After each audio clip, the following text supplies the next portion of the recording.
Bom dia, boa tarde, boa noite, boa madrugada. Sou o professor Tiago do IFES Itabaiana e como preparatório para o BFEP desse ano, estou resolvendo as questões da primeira fase da OBFEP 2025. Nesse vídeo, vou resolver a questão da prova do nível B, que é alunos da primeira e segunda série, cuja temática foi as conexões entre a física e as demais áreas do conhecimento. E aí vou resolver a questão B19, tá bom? A questão B19, já coloquei aqui no meu caderninho, fala assim: a engenharia naval é uma área da engenharia que se dedica a embarcações e estruturas marítimas. A física auxilia essa engenharia em muitos aspectos. Por exemplo, a física permite definir os critérios para o suporte de uma escotilha, janela da observação subaquática, essas janelinhas que tem no submarino. O submarino brasileiro Amazônia Azul pode mergulhar até 250 metros de profundidade e possui escotilhas de 0,3 de metro quadrado. Isso é claro, é uma área. Considerando que a densidade da água do mar é esse valor aí, e a aceleração da gravidade, 10 metros por segundo ao quadrado, e o ar no interior do submarino é mantido a 1 atm, o pessoal precisa respirar lá, determine a força que o suporte de uma escotilha deve neutralizar. Então vamos lá. Para resolver essa questão, a gente precisa de duas ideias. A ideia de pressão e a ideia de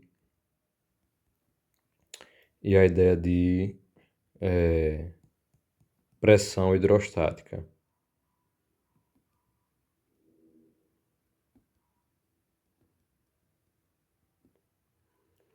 Então vamos lá. A ideia de pressão, a gente pode entender a pressão como uma medida da densidade de força por área, certo? Então a medida do apinhamento, digamos assim, das forças perpendiculares a uma área. Então, quanto mais apinhada as forças estiverem, maior é a pressão. Quanto mais concentradas as forças estiverem, maior a pressão. Então, pense assim, imagina aqui uma área.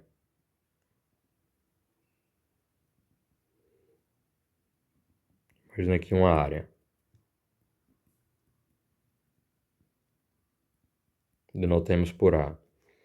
E imagine que você tem uma distribuição de forças aqui ao longo dessa área.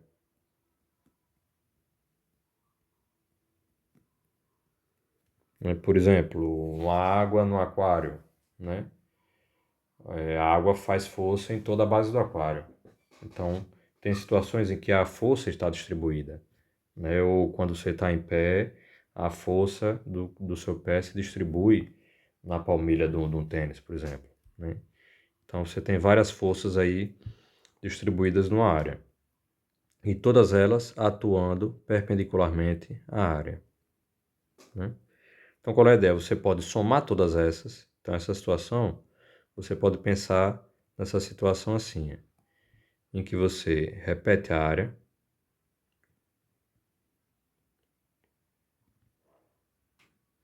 e todas essas forças você junta numa só. Então, aqui você está pensando a força total sobre a área. Pronto. A pressão média dessa distribuição de força sobre a área é o valor dessa força total dividido pela área. Então, você percebe que se você tem uma dada força numa área grande, a pressão é pequena. Mas se você tem o mesmo tanto de força numa área pequena, a pressão é grande. Então, por isso que objetos pontudos costumam cortar, que conseguem fazer uma pressão que rompe a superfície com a qual ela está forçando, tá bom? Então, essa foi a nossa ideia de pressão, tá bom? A pressão hidrostática, qual é a ideia? Vou botar aqui na outra folha. Então, essa pressão hidrostática é a pressão que uma coluna de líquido faz na sua base. Então, qual é a ideia? Imagine que você tenha um aquário, um lago, alguma coisa assim. Então, aqui você tem um líquido, né? O que acontece? Se você pode imaginar uma coluna desse líquido. Essa coluna aqui vai ter uma área A aqui embaixo, né? Então, esse líquido, ele força o líquido que está embaixo dele para baixo. Então, ele faz uma força distribuída aqui embaixo. Consequentemente, ele faz uma pressão aqui embaixo. A pressão que o líquido faz aí embaixo vai ser a pressão na superfície mais a pressão devido a essa coluna de líquido com a profundidade H. Então, isso vai ser a densidade do líquido, a gravidade e esse H. Essa pressão não vai depender dessa área, porque a força aumenta com a área. Então, quando a gente divide pela área, só sobra a altura, tá bom? Basicamente, essa força vai ser o peso da coluna mais a força sofrida aqui na superfície, né? Mais a força na superfície, né? Esse peso da coluna de líquido é a densidade do líquido, o volume, que é a massa, né? Vezes a gravidade. E essa força na superfície vai ser a pressão na superfície vezes a área, né? Esse volume a gente pode escrever como área vezes altura. Então, essa força vai ser a densidade do líquido vezes a área vezes a altura vezes a gravidade. E aqui vai ser a pressão na superfície vezes a área. Então, veja aqui, quando eu divido pela área para calcular a pressão, o que acontece? A pressão lá embaixo vai ser a densidade do líquido, o G da gravidade e o H, e desse outro termo só sobra a pressão na superfície. Isso é conhecido como lei de Stevin, né, que eu demonstrei aqui rapidinho. Então, esse é o ponto de partida nossa, a lei de Stevin, tá bom? Então, essa é a pressão que uma coluna de líquido faz na sua base. Isso depende de quanto que é na superfície, depende da densidade do líquido, do G da gravidade e dessa profundidade aqui, né? Esse H é a profundidade. Então, a pressão aumenta com a profundidade, né? Todo mundo que já mergulhou na piscina, no lago, no rio, percebe que quanto mais mergulha, mais sente o ouvido entupindo, né?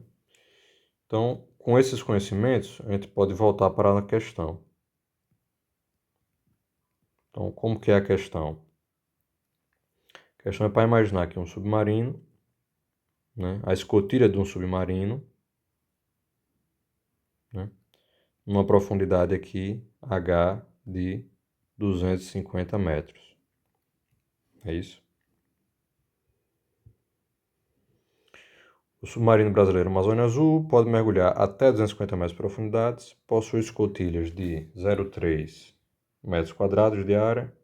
Aí dá aqui a densidade da água do mar, 1.000 kg por metro cúbico, a gravidade aqui de 10 metros por quadrado e a pressão no interior do submarino de 1 atm. Determine a força que o suporte de uma escotilha deve neutralizar, né?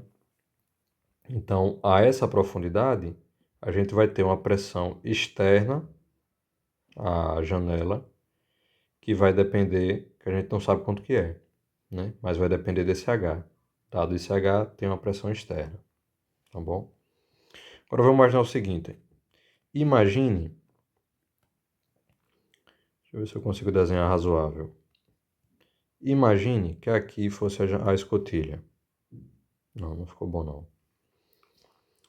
Imagine a escotilha vista assim de perfil. Claro, imagina a escotilha vista assim de perfil, né? Aqui você teria o lado de fora, E aqui você teria o lado de fora, de dentro. Dentro, a pressão interna é 1 atm. E essa pressão externa vai ser a pressão externa, que a gente não sabe quanto que é. Devido a essa pressão externa, essa escotilha vai sofrer uma força, vou chamar assim uma força externa, de fora para dentro. E devido a essa pressão interna, essa escotilha vai sofrer uma força interna de dentro para fora, né? A força que essa escotilha deve equilibrar é a resultante das duas. Então, a escotilha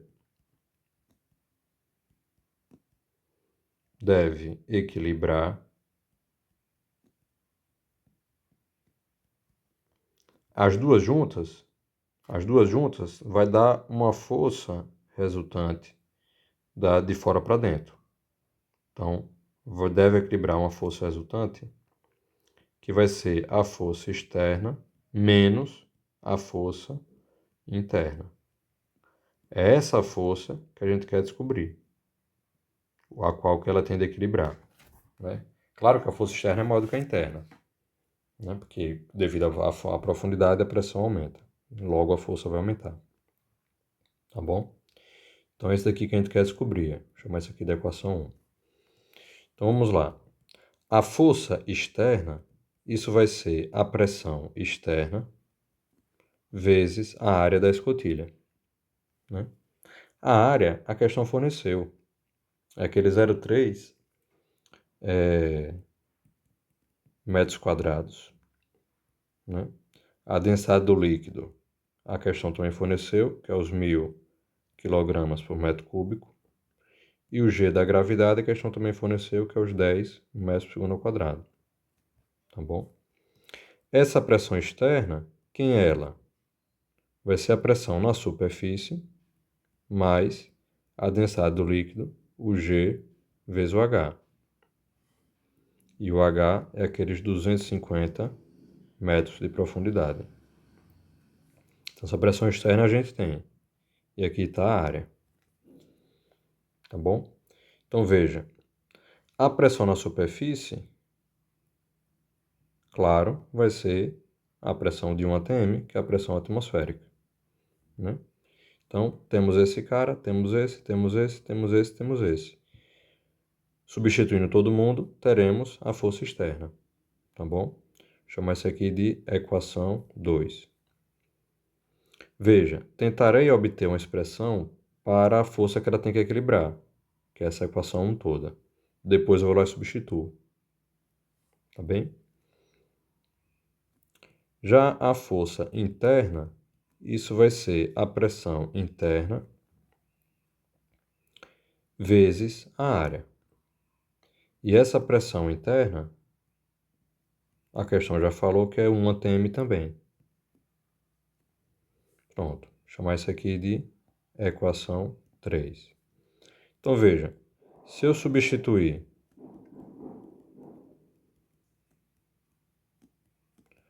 essas equações 3 e 2 na equação 1, o que eu obtenho? A força que a escotilha deve equilibrar, né? Essa força resultante que a escotilha deve equilibrar vai ser F externo menos F interno. Então, o F externo menos o F interno. Esse F externo, essa expressão aqui, dada pela equação 2.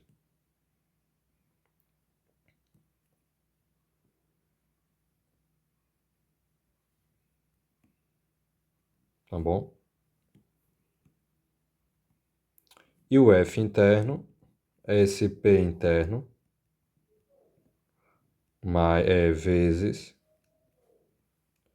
vezes a área. Tá bom? Então, veja, eu posso colocar essa área em evidência. Então, isso vai ficar assim, ó, acompanhe. Do primeiro vai vir o P sup mais a densidade do líquido vezes o G vezes o H. E do segundo virá o menos Pint. Pronto. Tudo isso vezes a área. Né? Quer ver? Repara. P-sup, né? P-sup mais essa galera vezes a área, tá aqui. E o Pint vezes a área tá aqui também. Então tá tudo certo. Pronto. Então essa é nessa expressão aqui que eu tenho que substituir os valores para calcular a força que a escotilha tem que suportar. Agora veja que curioso aqui. A pressão na superfície é a mesma coisa que a pressão interna. Né? Então, esse P-sup menos P interno vai dar zero. Né? Eles se cancelam. O que eu estou usando aqui? Que eu estou usando aqui? Que a pressão na superfície é igual à pressão interna. Então, eles se cancelam. Então, moral da história. A diferença de força, né, o que causa a diferença de força, o que causa a diferença de pressão, é só esse DGH, que é aquela tal da pressão manométrica, que só depende, que é uma diferença de pressão. Né? Então, a força que precisa equilibrar é esse DGH, que é a pressão só da coluna, vezes a área. Agora, o que eu faço? Substituo os valores. Né? Então, vamos lá. Então, bora lá. Essa força resultante a ser equilibrada vai ser a densidade do líquido, aqueles 1000, e a unidade, quilogramas por metro cúbico. O G da gravidade, 10 metros por segundo ao quadrado. O H era aqueles 250 metros. E a área era quanto mesmo? Aqui é 0,3. Então a área, 0,3 metros quadrados. Aí veja, metro vezes metro ao quadrado, metro cúbico. Vai cancelar com esse. Tá bom? E quilograma metro por segundo ao quadrado é justamente o Newton. Então, essa força aí está dando. Bora lá. 10 vezes 0,3, 3. Então, vai ficar 3 vezes 250. Esses 1000 eu vou repetir. E multiplicar por 1000 é muito boa, né? E de unidade é quilograma metro por segundo ao quadrado é o Newton, né? Que é massa vezes aceleração. Então, aqui eu estou usando o seguinte. 1 Newton é igual a força para acelerar uma massa de 1 kg com 1 metro por segundo ao quadrado de aceleração. Tá bom? Bom, 3 de 250, 750. Então, vai ser 750 vezes 1000 newtons. Então, essa força resultante a ser equilibrada é de 750 mil newtons. Então, ou você escreve como 750 kilonewtons ou 750 mil newtons. Aí, bora ver como é que foi o item escrito. Né? Então, vamos lá. Aqui, foi por extenso, né? Então, 750 mil newtons é para ser o item A. Então, B19, item A.